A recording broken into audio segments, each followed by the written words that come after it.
Hola, buenas tardes. Continuamos con el curso, en este caso el curso de terapia intensiva. Seguimos avanzando dentro de lo que es la unidad 2 más precisamente. El tema que nos va a tocar es ventilación mecánica. Ya hemos hablado un poco, hemos ido avanzando en lo que es ventilación mecánica, eh, pero he compartido videos que tenían que ver sobre todo con pediatría, pero que se tocan mucho, en sí tienen muchas cuestiones que ver. Lo he compartido como parte de la clase anterior. En este caso, bueno, continuamos, ya propiamente continuamos con lo que es de terapia intensiva de adultos, pero tiene relevancia, tiene continuidad. Así que bueno, vamos a continuar con el tema. Saco un momentito la cámara por una cuestión de tener más posibilidades de trabajar, que no se corte y todo eso que tiene que ver con internet. Así que bueno, saco la cámara, pero continuamos con la clase.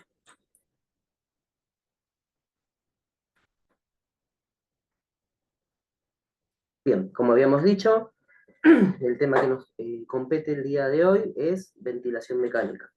Mi nombre es Miguel Ángel Peñarrocha, soy profesor de enfermería y este es el curso que estamos dictando desde Instituto MAP.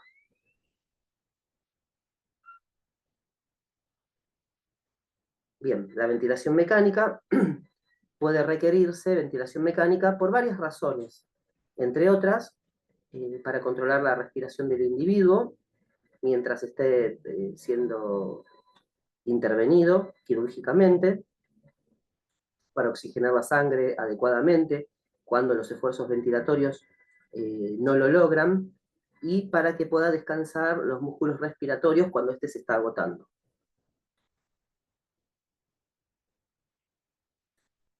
Ventilador mecánico, un poco definiendo qué es un ventilador mecánico, es un dispositivo respiratorio de presión positiva o negativa que puede mantener la ventilación y el suministro de oxígeno durante un periodo prolongado. La atención a un paciente con ventilación mecánica se ha convertido en parte integral de la atención de enfermería en unidades de cuidados intensivos, ya que requiere cuidados con una capacitación específica para dicha área. Cuando está indicada la asistencia respiratoria mecánica, cuando hay insuficiencia respiratoria o una vía aérea afectada, cuando la presión arterial de oxígeno es inadecuada, a pesar de todos los esfuerzos previos como administración, como ventilación no invasiva, ¿sí?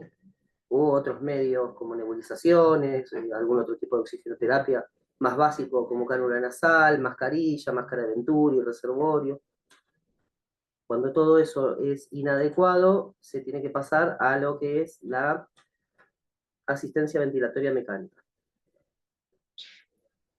Incremento en las concentraciones de dióxido de carbono y acidosis persistente. Continuamos con indicaciones porque no es solo lo que acabamos de decir, es mucho más. Cirugía torácica abdominal, sobredosis de drogas, que puede haber depresión del sistema respiratorio, del sistema nervioso central, que es lo que produce la depresión del sistema respiratorio también. Alteraciones neuromusculares, como en determinadas patologías que pueden producir este tipo de alteraciones. Lesión por inhalación de monóxido de carbono, por ejemplo, o aire a altas temperaturas que puede producir una lesión interna. Enfermedad pulmonar obstructiva crónica, algún tipo de víctima de traumatismo múltiple en la vía pública, algún tipo de shock también, insuficiencia multiorgánica o multisistémica, y en el estado de coma donde hay una alteración del sistema nervioso central, que por depresión del sistema nervioso central va a producir alteración a nivel respiratorio. Indicaciones, valores de laboratorio. O sea, estos son los valores de laboratorio que nos indicarían que el paciente tendría que estar con asistencia respiratoria mecánica. Presión arterial de oxígeno menor a 55 milímetros de mercurio, presión arterial de dióxido de carbono mayor a 50 milímetros de mercurio, pH de 7,32, recordemos que el pH normal es de 7,35 a 7,45, capacidad vital menor a 10 mililitros kilogramos, fuerza inspiratoria negativa menor de 25 centímetros de agua. Manifestaciones clínicas pueden ser apnea o bradipnea, disnea con confusión, aumento del esfuerzo respiratorio sin alivio mediante otras intervenciones, estado de confusión con necesidad de protección de las vías respiratorias, choque circulatorio, hiperventilación controlada. Recordemos que la hiperventilación son respiraciones rápidas y profundas. Y bueno, un poco cómo se clasifican los ventiladores, pueden ser de presión positiva o ventiladores de presión negativa. Los de presión negativa son modalidades antiguas de apoyo ventilatorio que se emplean con poca frecuencia hoy en día. Y bueno, ahí aparecen también los conocidos pulmones de hierro o la coraza torácica. Antiguamente, acá un poco un gráfico de cómo era esto históricamente, los ventiladores de presión negativa, ¿sí? Los de presión positiva inflan los pulmones, ejerciendo una presión positiva sobre las vías respiratorias y empujando el aire hacia adentro, de forma similar a un mecanismo de fuelle, y con ello se fuerzan a los alvéolos a expandirse durante la inspiración.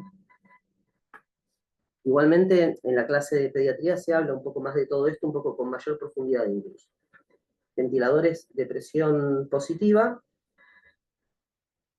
Perdón, a ver si nos pasamos.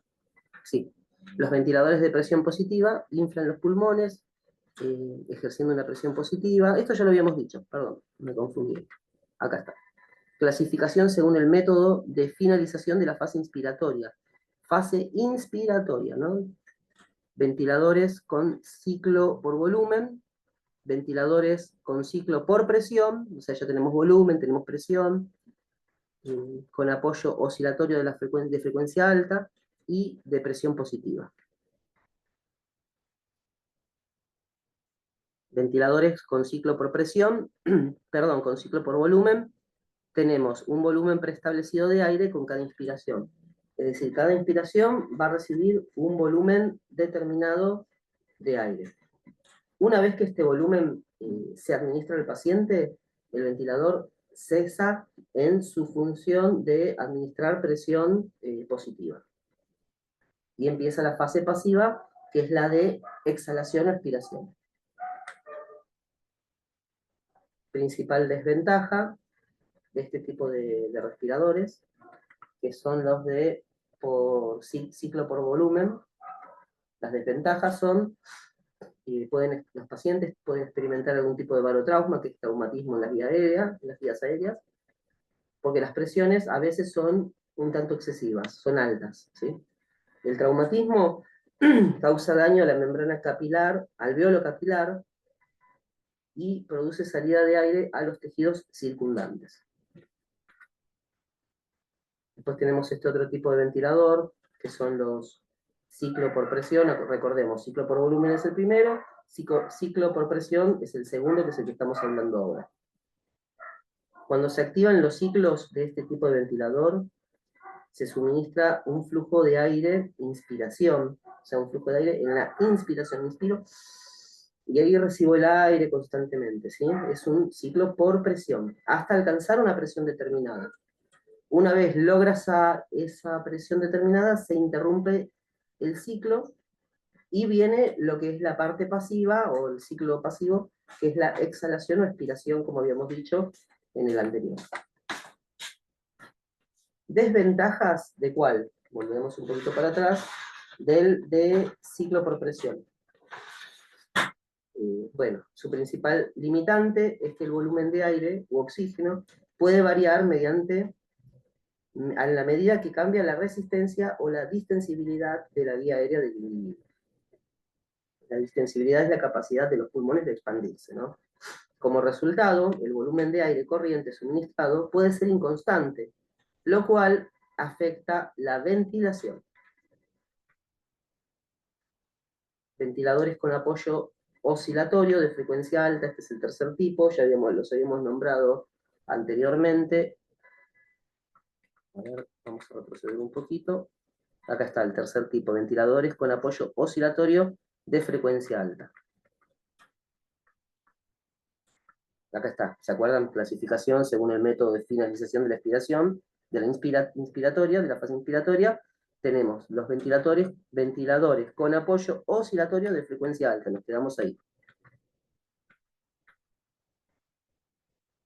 Este tipo de ventiladores brinda frecuencias respiratorias muy altas, que se acompañan de volúmenes corrientes muy bajos y presiones altas de las vías respiratorias.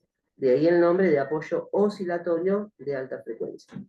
Este método ventilatorio se usa para abrir los alvéolos cuando las vías respiratorias son pequeñas y están cerradas, como en las atelectasias. Por ejemplo, el caso del síndrome de distrés respiratorio agudo.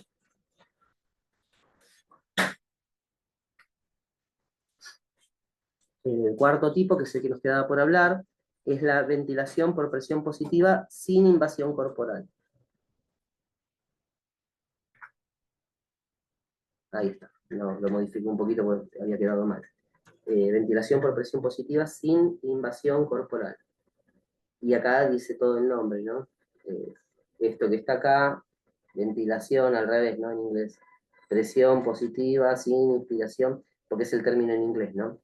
Es un método de ventilación de presión positiva que puede suministrarse a través de mascarillas que cubren tanto la nariz como la boca. Bien, este dispositivo elimina la necesidad de intubación, es decir, que con este dispositivo no se va a necesitar intubar al paciente, siempre que el paciente lo requiera, lo pueda llegar a necesitar. Es un método previo en realidad, ¿no? Disminuye el riesgo de infecciones intrahospitalarias como la neumonía.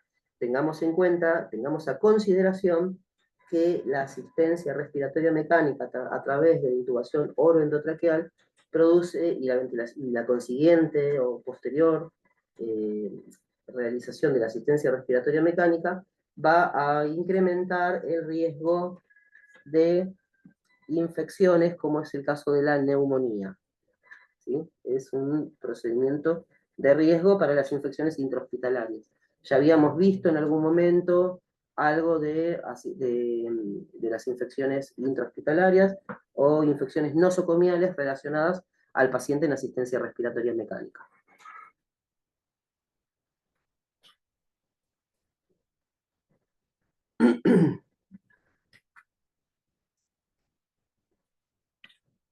Bien, ventilación por presión positiva, sin invasión corporal, continuamos con este tema. Las personas son candidatas para este tipo de ventilación si padecen insuficiencia respiratoria aguda o crónica, edema pulmonar agudo, EPOC, insuficiencia cardíaca crónica o una alteración respiratoria relacionada con el sueño.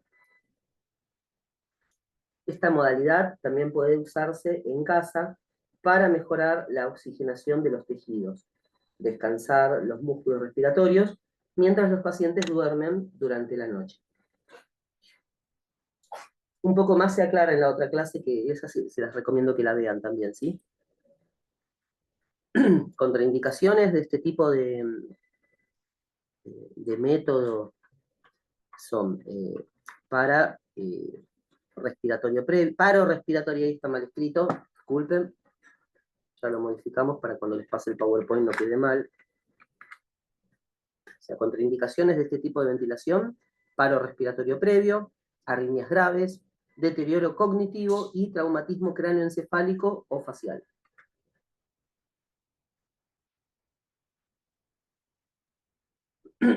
Acá está el CPAP, que también lo habíamos nombrado en la otra clase, que se las pasé en videoclase también, ¿no? Proporciona presión positiva a las vías respiratorias durante todo el ciclo respiratorio.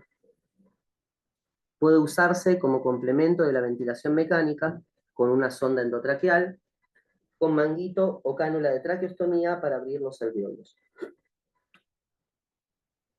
También se utiliza con una mascarilla a prueba de fugas para mantener los alvéolos abiertos. Esta mascarilla, no sé si la habrán visto, pero aprieta totalmente lo que es nariz, boca, mentón, evitando que hayan fugas de aire a los costados, por lo tanto es bastante efectiva, ¿sí?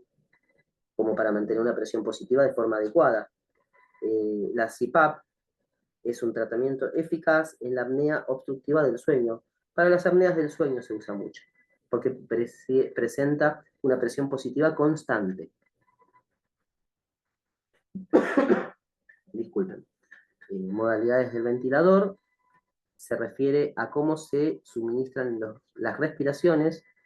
Puede ser ventilación mecánica controlada, ventilación obligatoria continua, asistida controlada, AC, así como dice, asistida controlada, ventilación obligatoria intermitente, IMV, y acá el término en inglés, Intermittent Mandatory Ventilation, ¿no? Ventilación obligatoria intermitente sincronizada, SIMV, y presión de soporte, PSB. Ahora vamos a ir hablando de cada una. Ventilación mecánica controlada ofrece apoyo ventilatorio completo al suministrar un volumen de aire corriente y frecuencia respiratoria preestablecida, es decir, que no se modifica en ningún momento, salvo que cambie el estado del paciente. Bueno, en ese momento sí se va a modificar, sí se va a reconfigurar los valores preestablecidos. Pero en este caso, como es ventilación controlada, no se modifican estos valores y se continúa de la misma forma todo el tiempo. Es controlado, el paciente no interviene en ningún tipo de funcionalidad del respirador.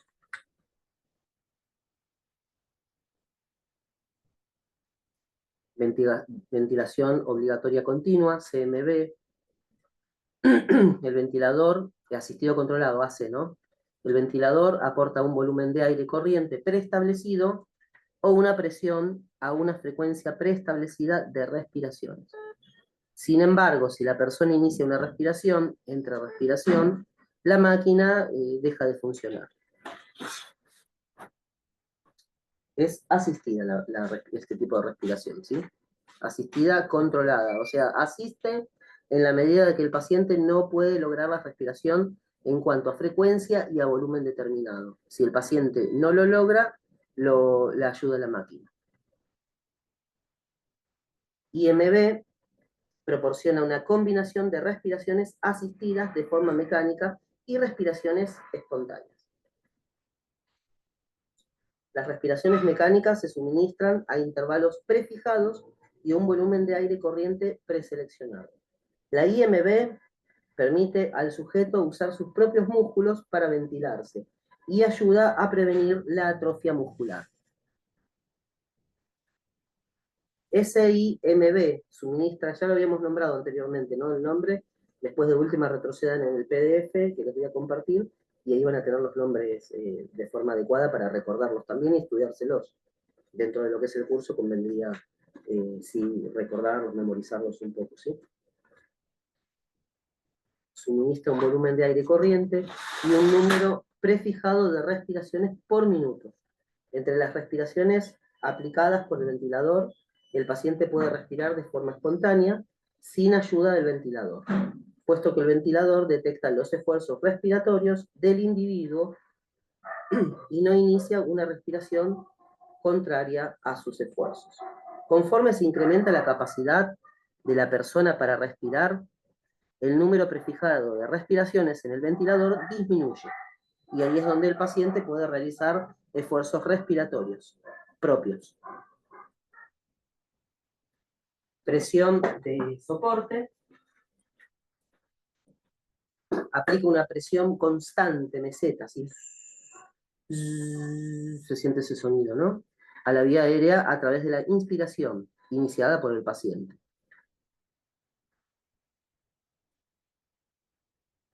Ajustes del ventilador. El ventilador se ajusta para que el paciente se sienta cómodo y respire de forma sincrónica con la máquina.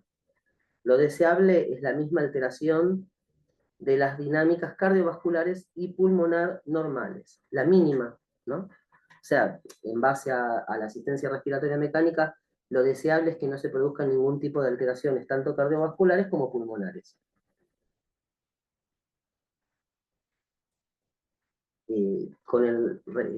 ajustando adecuadamente, ¿no? La asistencia respiratoria mecánica, no tendría que haber valores alterados de la gasometría arterial. O si llegara a haber algún valor alterado, tendría que ser la mínima.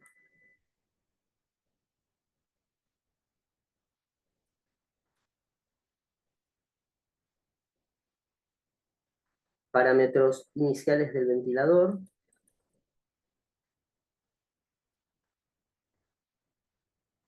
Bien, fijar la máquina para suministrar el volumen de aire corriente requerido en 6 a 10 mililitros kilogramo o 4 a 8 mililitros kilogramo para los pacientes con síndrome de distrés respiratorio agudo. Ajustar la máquina para suministrar la concentración más baja de oxígeno para mantener una presión arterial de oxígeno normal. ¿Esto qué quiere decir? Que con la mínima cantidad de oxígeno que se administra tendríamos que lograr una oxigenación adecuada. Lo mínimo posible, no hay que administrar oxígeno de más, porque en cierto modo es un medicamento. O sea, no en cierto modo, es un medicamento. Continuamos con los parámetros iniciales del ventilador. Ajustar la sensibilidad para que el paciente pueda activar el ventilador con un mínimo esfuerzo. Ajustar el parámetro de fracción inspiratoria de oxígeno y frecuencia de acuerdo a los resultados de la gasometría arterial. Esto es un poco lo que veníamos diciendo, que el paciente tiene que tener la mayor funcionalidad posible, incluso estando conectado a asistencia respiratoria mecánica.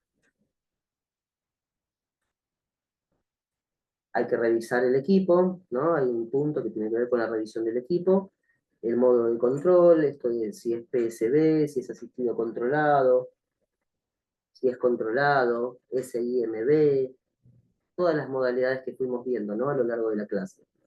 Volumen de aire corriente y parámetros de la frecuencia establecidos, que estén establecidos, qué es lo que se ha establecido por el médico indicado, ¿no?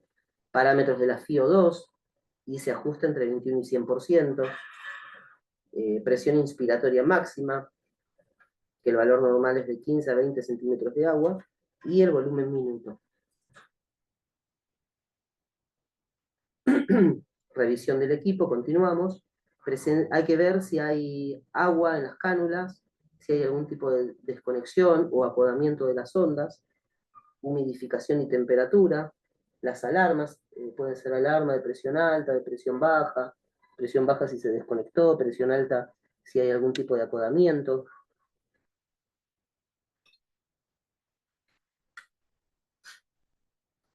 Y ahora, bueno, vamos un poco a lo que es el proceso de atención de enfermería para el paciente que se encuentra recibiendo asistencia respiratoria mecánica. A tener en cuenta todo lo que tenemos que considerar a la hora de valorar este tipo de pacientes, ¿sí? La valoración física incluye la evaluación sistemática de todos los sistemas del cuerpo, pero con especial atención al aparato respiratorio. La valoración respiratoria incluye signos vitales, frecuencia respiratoria, patrón respiratorio, color de la piel, el incremento de los ruidos respiratorios extraños, quizás indique la necesidad de que el paciente sea aspirado.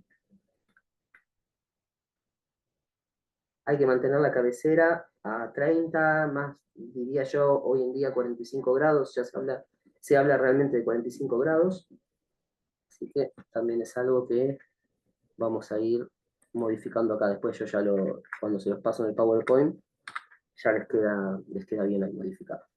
El personal de enfermería también evalúa los parámetros y el funcionamiento del ventilador mecánico. Verifica que el tubo endotraqueal esté bien colocado y bien fijado, ¿sí? Tubo endotraqueal y si se encuentra fijado adecuadamente. Ahí está. Así ya después les queda bien a ustedes para cuando lo vean, ¿sí? Valorar el estado neurológico del paciente, indagar sobre el nivel de comodidad y capacidad de comunicación del paciente, valorar el aparato digestivo y la nutrición adecuada. El Power parece que quedó en blanco, así que lo vamos a eliminar. Ahí está. Diagnósticos de enfermería. intercambio alterado de aire a causa de enfermedad subyacente, el ajuste de los parámetros del ventilador o la desconexión gradual del aparato. Tengamos en cuenta que estos diagnósticos están armados ya hace un tiempo. Ustedes pueden buscar también algunas ideas de la NANDA o de algún otro elemento, libro que puedan llegar a utilizar. Pero bueno, estos son los que yo estoy dando acá.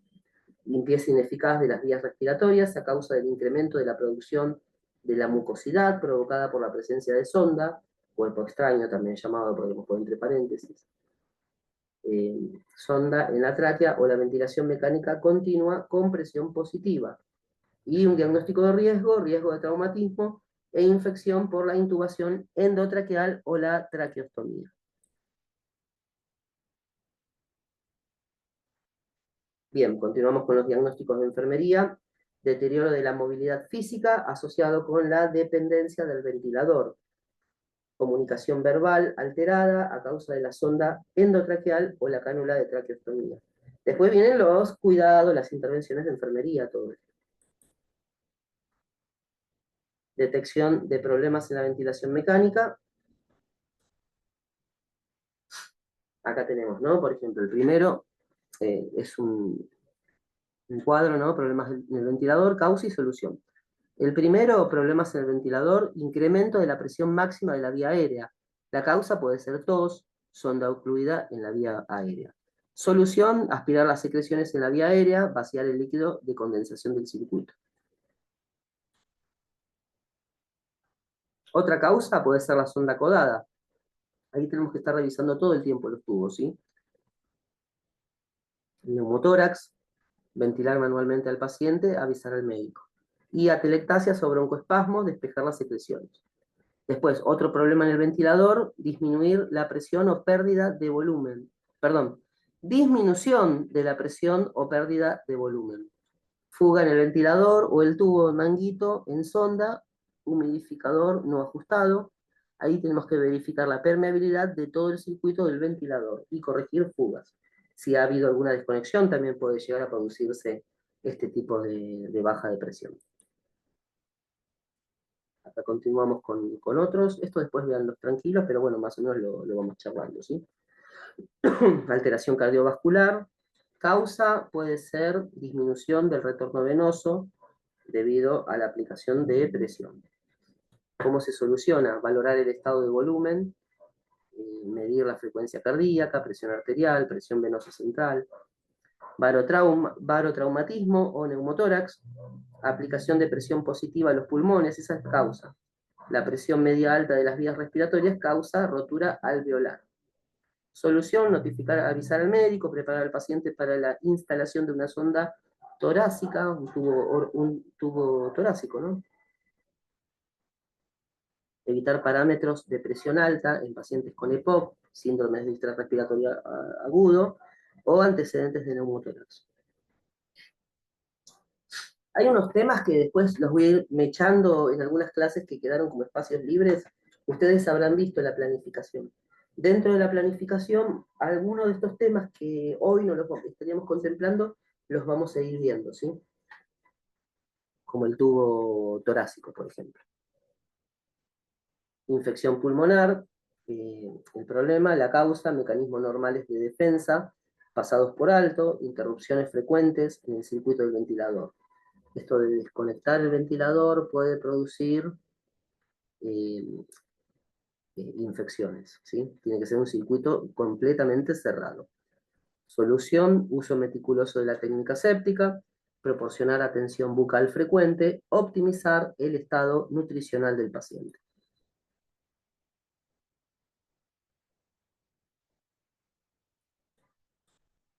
A ver, ahí está. Planificación y objetivos, seguimos con lo que es el proceso de atención de enfermería, ¿no? Logro del intercambio óptimo de aire, conservación de una vía aérea permeable, ausencia de traumatismo o infección, alcanzar movilidad óptima, adaptarse a métodos de comunicación no verbales, adquirir medidas exitosas para afrontar los problemas y ausencia de complicaciones. Ese es el objetivo, ¿no? Planificación y objetivos. Intervenciones de enfermería, ¿qué es lo que vamos a realizar como intervenciones? Ya venimos hablando un poco de lo que son las distintas intervenciones, pero bueno, acá es más específico. Incrementar el intercambio aéreo, promover la limpieza eficaz de la vía aérea, prevenir traumatismos e infecciones, promover la movilidad óptima, promover la comunicación óptima, promover la capacidad de afrontamiento. Para incrementar el intercambio aéreo, debemos valorar de forma continua al paciente en cuanto al intercambio de gases adecuado. Administrar analgésicos, de esa forma aliviamos el dolor, esto según indicación médica, pero bueno, esto favorece una respiración efectiva y adecuada con la posibilidad de un mayor intercambio gaseoso, mayor y mejor intercambio gaseoso. El equilibrio de líquidos debe ser valorado constantemente a través del seguimiento del balance de ingresos y egresos, administración de fármacos prescriptos para controlar la enfermedad primaria y los efectos adversos. Respecto de promover la limpieza eficaz de la vía aérea, el personal de enfermería valorará la presencia de secreciones. Esto se hace a través de la auscultación pulmonar o la observación de las mismas dentro de, no sé, de las ondas, del tubo endotraqueal, por ejemplo, ¿sí? Y al menos cada 2 a 4 horas se tendría que estar aspirando secreciones. La valoración es constante. Aspirar secreciones, cambios frecuentes de posición, que también ayuda a movilizar las secreciones y poder eliminarlas. La humidificación de las vías aéreas ayuda a disolver las secreciones. Prevenir traumatismos e infecciones. La presión en el manguito se vigila cada 6 a 8 horas a fin de conservarla en menos de 25 milímetros de mercurio. Este es el balón de neumotaponamiento, ¿no? El cuidado de la traqueostomía se efectúa al menos cada 8 horas. Reemplazar de forma periódica los tubos del circuito del ventilador y la higiene bucal debe ser en forma frecuente, mínimamente una vez por turno. Promover la movilidad óptima, hay que ayudar al individuo, a la persona, a levantarse de la cama dentro de sus posibilidades, movilizarse, ¿sí? Y realizar ejercicios activos y pasivos. Respecto de la comunicación óptima, hay que desarrollar algún tipo de método con el que favorezcamos la comunicación con el paciente. Por ejemplo, lectura de labios, una libreta, lápiz, la pizarra mágica o una pizarra donde hay distintas letras y el paciente va señalando las letras que hacen la palabra que quiere comunicar. Eso pueden investigar también un poco. Promover la capacidad de afrontamiento, se debe alentar a los familiares a expresar sus sentimientos acerca del ventilador, explicar los procedimientos, cada vez que se lleven a cabo, ayuda a reducir la angustia y familiarizar, o sea, al paciente con todos los procedimientos. Decirle, señor, le voy a realizar este procedimiento, es un procedimiento un tanto molesto, no es doloroso, pero es molesto, bueno, ir explicándole el paso a paso de lo que le vamos a hacer. Muchas veces antes, incluso aunque lo hayamos hecho anteriormente, hay que volver a explicarlo. Retiro gradual del ventilador, o también se llama destete, tiene otro nombre, ahora no lo recuerdo en inglés, pero bueno, es el destete.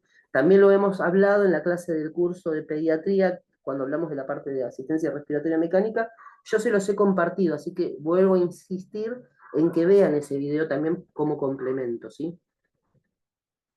Aparte está mucho más desarrollado.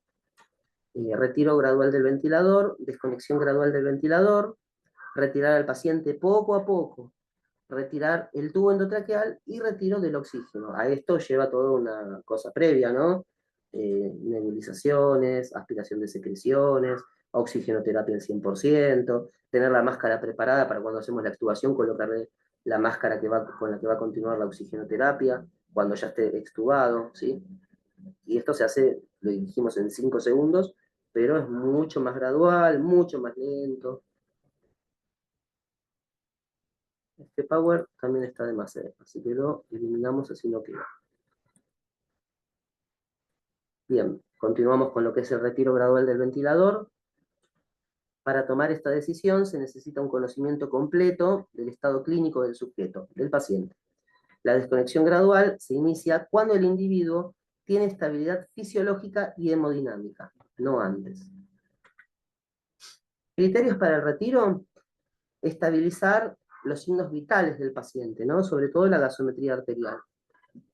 Hay que registrar los valores habituales del paciente o los valores previos a la desconexión, ¿sí? Hay que preparar de forma psicológica al paciente, hablarle, explicarle lo que se le va a realizar, que necesitamos la colaboración de él. Muchas gracias. Ahí, bueno, terminó la clase. Un segundito.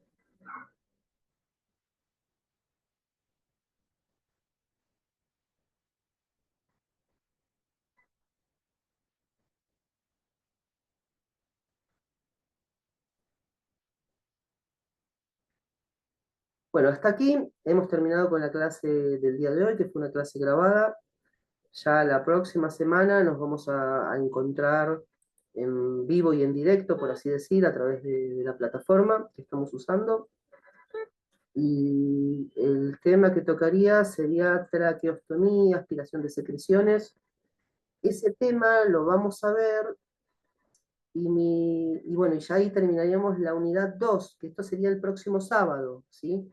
Una vez terminando esa unidad 2, vendría el segundo examen. Así que si no han realizado el primer examen, traten de hacerlo, ¿sí? De hacerlo sobre todo, no lo estoy tomando como una cuestión, no aprobó el examen, quedó eliminado, no, eso no sería, sino más que nada como para seguir fijando los conceptos, los contenidos, ir aprendiéndolos también, si tienen alguna duda lo pueden volver a buscar y volver a un poco internalizarlo, ¿sí? Así que bueno, nada, las invito a que hagan eso de tratar de hacer la evaluación y si tienen alguna duda, también poder consultar. Así que bueno, nos despedimos. Nos encontramos el próximo sábado, si todo va bien. Saludos.